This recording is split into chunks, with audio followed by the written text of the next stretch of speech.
Ngayon guys is maglaro tayo ng Roblox. Hindi lang ito pang bata guys, no? Pwede rin ito sa mga feeling bata.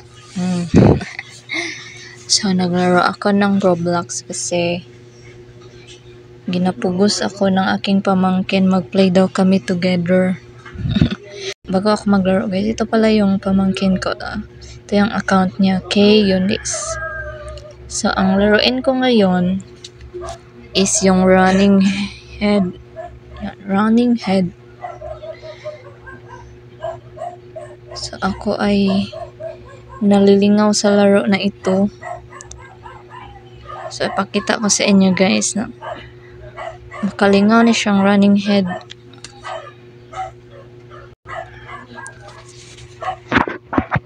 Level siya guys.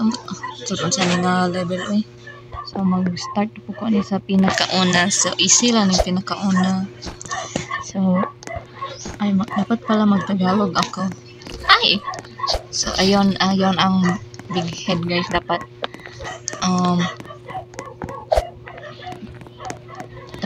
man sa wag kang pahabol. Kalisod man magtagalog ay wag kang magpapa sa kanila pa-touch kasi ma-deads ka kung ma-touch ka sa big head. Nga tago-tago pa siya no, marag pikabong giagian na ko siyang bukod na sila pag makitaan ka. Ay natrap ko.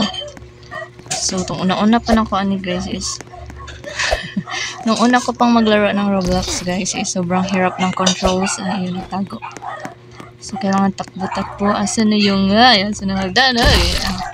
Yun na nga guys. Tumawas na. Haha. So, na-deads ako.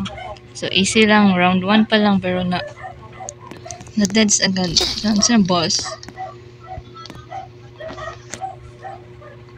Pumunta ako sa boss. Hindi ko alam kung ano yung boss. So, oo. Yung alala ko na yung boss. So, wala akong ito meron akong equipment yun. Punta dito yung guys, boss na ulo, tapos tirahin natin tirahin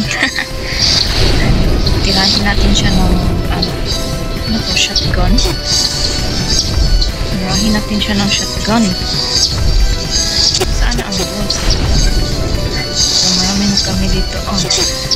So, hindi lang talaga ito mga pangbata. Pati na rin sa mga feeling bata. Ay, saan ba ang boss? Uy. Ayan. So, balik na tayo sa stage 1. Kasi mas makalingaw dito. So, ayan, baba tayo. Then, akyat. So, ayan siya guys. Tago yan sila sa daanan para hindi ka makadaan. Diba? Katanga lang. Di naman noon to kabalo. Pero guys, pag kauban ako si Eunice na, paspas kayo may makaabot sa tika sa level kay maayo po to siya. So, maro po kayo akong style pag naan siya guys. Kaya siya akong paunahon para siya anggok dun sa ulo niya. Uy, na-trap. Oh no. So, ako kabaloan sa kung mga ginawa. Basta mudagan lang ko. Jump. So, asin ang hagdan na. Ayun na guys. So, para maka-escape tayo sa kanila. Ayun. So, wala pang hindi pa ako naka-aris dito sa stage 1. Dapat makapunta ako sa checkpoint. Para pag mapatay ako, doon na ako sa checkpoint ng level 2. Ito. So, jump. Ay! So, mali. So, hindi pala ito ang daanan. So, may sumunod sa akin na mali ito, day. Bumalik tayo. Saan ang dalan din? Saan na ba ito patungan? Ay, bumalik ako. Saan ba?